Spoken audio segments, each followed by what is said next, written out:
एक ऐसा मैच जहां सारी उम्मीदें दम तोड़ चुकी थीं और फिर एक ऐसी पारी जिसने न सिर्फ मैच का रुख मोड़ा बल्कि सरहद पार से भी सलाम बटोरे।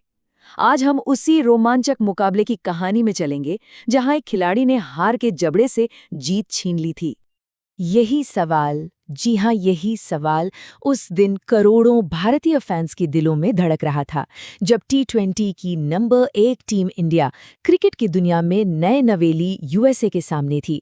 मुंबई का ऐतिहासिक वानखेड़े स्टेडियम जो भारत की शानदार जीतों का गवाह रहा है, क्या वो उस दिन भारतीय क्रिकेट के सबसे शर्मनाक दिन का गवाह बनने वाला था?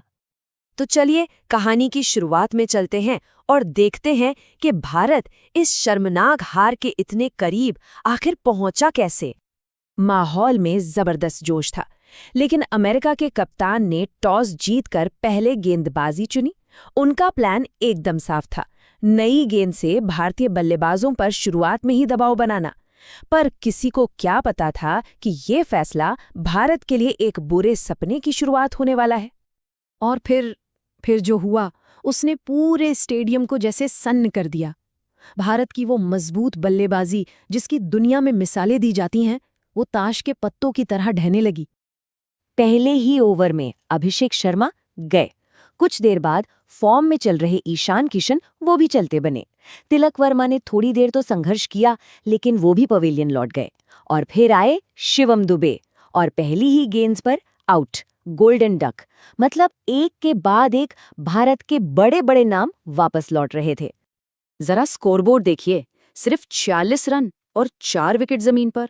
दुनिया की नंबर 1 टी20 टीम अमेरिका जैसी नई टीम के सामने पूरी तरह से बिखर चुकी थी। वानखेड़े स्टेडियम में ऐसी खामोशी थी कि पिन गिरने की आवाज भी सुनाई दे जाए। लेकिन कहते हैं ना कि जब सारी उम्मीदें टूट जाती हैं तभी कोई हीरो सामने आता है। और उस दिन उस मुश्किल घड़ी में वो हीरो बनकर क्रीज पर आए, कप्तान सूर्यकुमार यादव।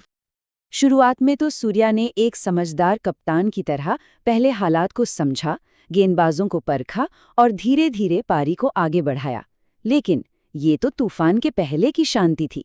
10 ओवर के बाद उन्होंने जो गियर बदला, उसके बाद शुरू हुआ असली सूर्या शो।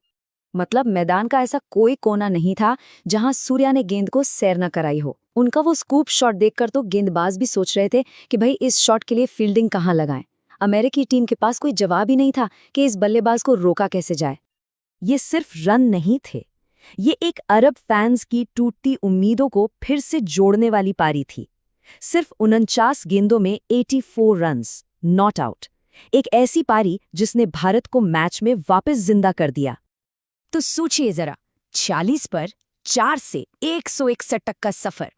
ये स्कोर शायद कागज पर बहुत बड़ा न लगे, लेकिन जिस मुश्किल से निकल कर ये बना था ना, ये किसी 200 रन से कम नहीं था। भारत ने मैच में जबरदस्त वापसी कर ली थी। अब भारत की गेंदबाजी की बारी थी और उन्होंने तो अपना काम बखूबी किया। लेकिन इस मैच की असली कहानी तो मैदान के बाहर लिखी जा रही थी, वो भी सरहद पार से। भारतीय गेंदबाजों, खासकर अर्शदीप और सिराज ने तो आते ही कहर बरपा दिया। मतलब पावर प्ले में अमेरिका सिर्फ 13 रन बना पाया, वो भी 3 विकेट खोकर। अमेरिकी बल्लेबाजों के पास उनकी रफ्तार और स्विंग का कोई जवाब ही नहीं था। अब सुनिए रावलपिंडी एक्सप्रेस, शोएब अख्तर ने क्या कहा। वो तो सूर्या को देखकर हैरान थे। बोले, ये इंसान नहीं, ये जिन है।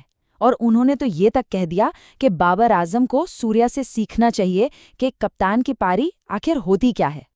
स्विंग के सुल्तान वसीम अकरम भी पीछे नहीं रहे। उन्होंने तो साफ कहा, मैं तो सिराज और अर्शदीप का फैन हो गया हूं। नई गेंद से जो आग उन्होंने उगली है वो वर्ल्ड क्लास है। पाकिस्तान के पूर्व कप्तान इंजमामुल हक ने तो एक बड़ी बात कह दी। उन्होंने कहा कि जब आपके टॉप 4 आउट हो जाएं और टीम फिर भी 160 बना ले तो ये टीम की गहराई दिखाता है। और फिर उन्होंने कहा, पाकिस्तान क्रिकेट को आज शर्म आनी चाहिए कि हमारे पास ऐसा टैलेंट क्यों नहीं है। और बूम बूम, शाहिद अफरीदी ने तो मानो पूरी बात का निचोड़ ही निकाल दिया। उन्होंने कहा, भारत प्रेशर लेना जानता है, वो डरते नहीं है, वो डराते हैं।